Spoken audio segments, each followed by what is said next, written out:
사도행전 4장 13절에서 22절입니다. 지금 공회 회원들이 다 모였습니다. 한 70명 정도 됩니다. 이 사람들은 주로 성전을 중심으로 일하고 있는 사람들이고, 그리고 우두머리가 대제사장입니다. 이들이 모여서 지금 베드로와 요한을 세워놓고 신문을 하기 시작합니다.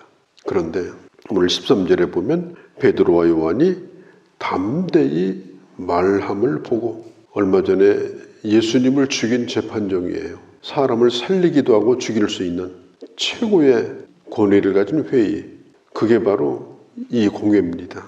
그런데 베드로와 요한이 지금 담대하게 얘기를 하는 거예요. 이 사람이 예수의 이름으로 건강해졌을 뿐 아니라 그 예수는 유일한 구원자다. 구원받을 만한 이름을 하나님이 주신 적이 없다. 이 베드로가 이렇게 전하는 것을 보면서 사람들이 깜짝 놀래요. 오늘 성경에 있는 대로 본래 학문이 없는 범인으로 알았다가, 이 학문이 없다는 말은 문맹자라는 뜻이에요. 겨우 글씨를 읽는 사람, 글도 읽을 줄 모르는 사람, 그런 사람을 학문이 없다고 말합니다. 베드로는 정규 학문을 배운 사람이 아니에요. 이 사람은 어부입니다. 그런데 지금 이 공회 앞에서 베드로가 조금도 거침없이 자유롭게 담대하게 이 말씀을 전하는 걸 보면서 아마 공회원들은 이런 생각을 했을 거예요. 얼마 전에 죽은 예수가 살아난 거 아니냐. 그렇게 베드로는 공회 앞에 서게 되었습니다. 예수님이 부활했다고 전하는 거예요. 자기들이 죽인 예수가 살아났다. 살아났을 뿐 아니라 지금 내 옆에 서 있는 이 안진뱅이를 살렸다. 이런 얘기를 하니까 아주 당황을 합니다. 그러니까 교회에서 말 잘하는 사람을 기도를 시켜보면 제일 더듬거립니다. 말 잘하는 사람을 말씀 전해보라고 하면 형편이 없습니다. 말 잘하는 것과 말씀을 잘 전하는 것하고는 전혀 상관이 없어요. 인간의 지혜와 지식을 가지고 말 잘하는 걸 가지고 말씀을 전하는 것은 아니다. 성령이 함께하고 말씀에 대한 확신이 있고, 그리고 하나님이 함께 하시는 경험을 가지고 있고, 확신을 가지고 있는 사람이 하나님의 말씀을 아주 자연스럽게 담대하게 누구에게도 매이지 않고 자유스럽게 그렇게 전하는 걸 볼 수가 있었습니다.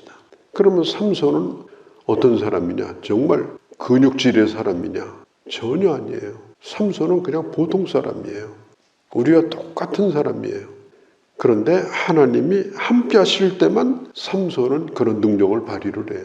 하나님이 함께 하지 않으면 바람 빠진 풍선이에요. 우리가 내 실력과 능력을 가지고 뭘 잘해보려고 하는 것은 한계가 있습니다. 다 거기서 거기에요. 중요한 것은 하나님이 나와 함께 하기를 바라고, 그런 믿음을 가지고, 그런 확신을 가지고 말씀을 전할 때 그런 능력이 나타나는 겁니다. 오늘 성경에 보니까 13절에 전에 예수와 함께 있던 줄도 알고, 지금 공회에 있는 사람들이 베드로와 요한이 저 사람 예전에 예수와 함께 있던 자가 분명한데 재판을 하면서 그걸 알았어요. 이게 아주 중요합니다. 세상 사람들이 우리를 볼 때 저 사람 예수와 함께 하던 사람인데, 예수님과 함께 동행하던 사람인데, 이렇게 알아봐야지. 아니, 저 사람 어디서 온 사람이야?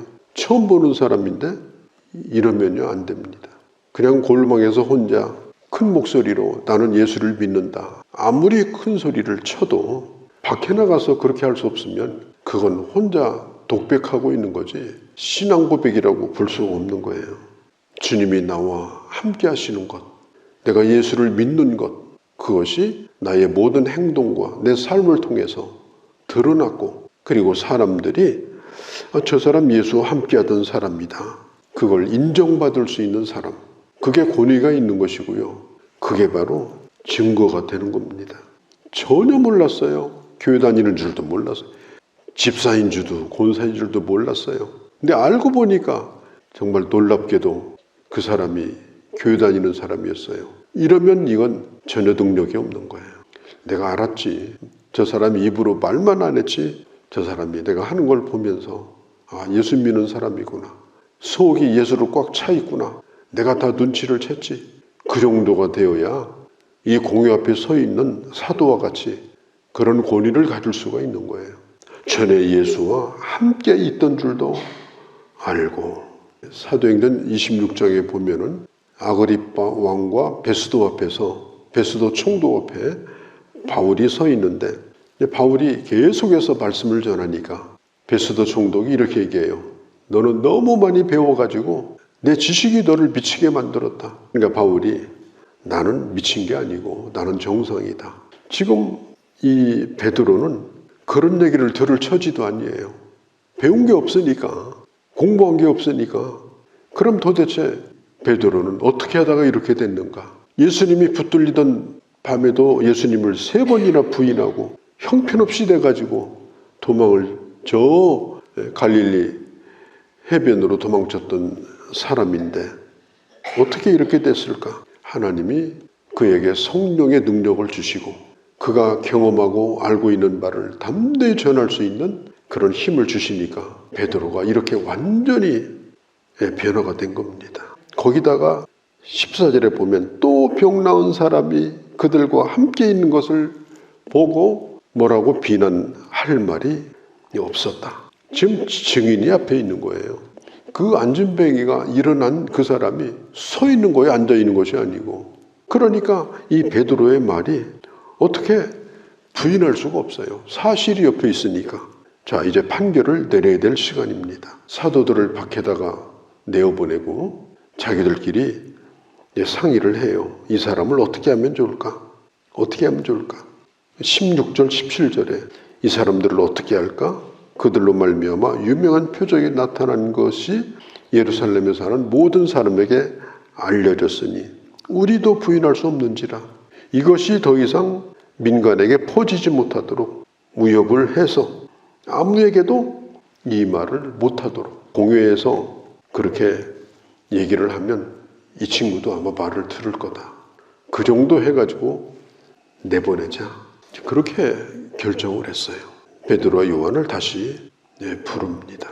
유명한 표적을 우리도 부인할 수 없다. 이걸 인정했어요. 이 공회가. 과학으로 모든 걸 다 증명할 수 있느냐? 그렇지 않습니다. 이 세상은 눈으로 보이는 것 이면에 보이지 않는 것에 의해서 움직여지고 존재합니다.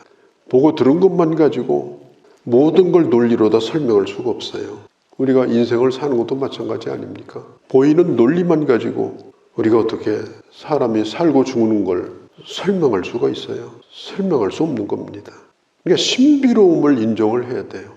지금 이 공회원들도 그걸 인정을 했어요. 인정하지 않을 수가 없노라. 그러면 왜 안 믿어요? 그러면 우리도 믿겠다. 나사렛 예수가 정말 살아있다. 당신들이 예수가 살아나는 걸 봤다고 하니, 승천하는 걸 봤다고 하니 우리도 그걸 인정하겠다. 그러면 되잖아요. 그러면 이 사람들이 왜 안 믿는 겁니까? 대답은 간단해요. 안 믿고 싶어서 안 믿는 거예요. 그게 사실일지라도 안 믿고 싶어서 안 믿는 거예요. 오늘 이 정치판을 보세요. 아무리 사실도 다 소용없어요. 안 믿고 싶은 사람은 안 믿는 거예요. 믿고 싶지 않은 사람은 믿지 않는 거예요. 오늘 불신자들도 마찬가지예요. 예수님이 살아나서 자기 눈앞에 서 있어도 믿지 않는 겁니다. 왜? 이 세상은 악한 영이 사로잡고 있는 세상이기 때문에 하나님의 특별한 은혜가 임하지 않으면 예수는 믿을 수가 없는 겁니다. 무려 70명이나 거기 지금 있잖아요. 그 사람들 가운데 정신이 바로 박힌 사람이 없어요. 16절에 모든 사람에게 알려졌으니 이 공회원들의 가장 큰 고민이 뭐냐? 이 소문이 더 이상 퍼지지 못하게 하는 거예요. 이걸 막을 수가 없어요. 19절 20절 베드로와 요한이 대답을 합니다. 하나님 앞에서 너의 말을 듣는 것이 하나님의 말씀을 듣는 것보다 옳으냐? 판단해봐라. 우리는 보고 들은 것을 말하지 않을 수가 없다. 성경에 참 통쾌한 장면이 많지만 이 부분보다 통쾌한 부분이 없어요. 이게 무슨 얘기인가 하면 당신들이 아무리 조용히 하라고 지금 협박을 해도 그건 하나님의 말씀이 아니다. 그건 당신들의 얘기 아니냐. 사실을 아니라고 지금 하라고 협박하고 있고 내가 보고 들은 것을 말하지 말라고 말하는데 하나님의 말씀이 아닌 걸 내가 어떻게 들을 수가 있느냐. 베드로 요한은 말합니다. 하나님의 말씀을 나는 전하겠다. 보고 들은 바를 나는 말하지 않을 수가 없다. 너희가 스스로 판단해봐라. 누가 잘못된 거냐? 이 사도들은 종교 지도자들의 결정을 그 앞에서 거절을 합니다. 종교 지도자들의 반응이 어떠해요? 관리들이 백성들 때문에 어떻게 처벌할지를 찾지 못하고 다시 위협을 해가지고 21절에 놓아줍니다.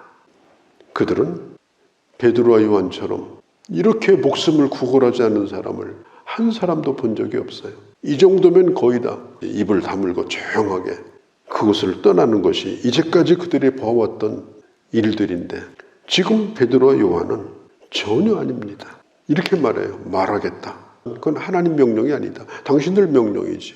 우리는 보고 들은 것을 말하겠다.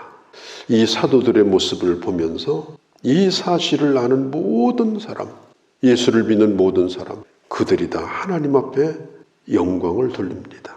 이는 모든 사람이 그 된 일을 보고 하나님께 영광을 돌렸다. 그 일로 말미암아 예수를 믿은 사람이 남자만 5,000명이 예수를 믿습니다. 우리가 이 세상을 살면서 복음에 대한 우리의 태도, 어떤 일이 있을 때 복음에 대한 우리의 확신, 이것이 얼마나 놀라운 영향력을 가지고 있는가 하는 것을 오늘 성경이 증명하고 있어요. 우리도 세상에 많은 도전을 받습니다. 좀 입만 다물고 살라.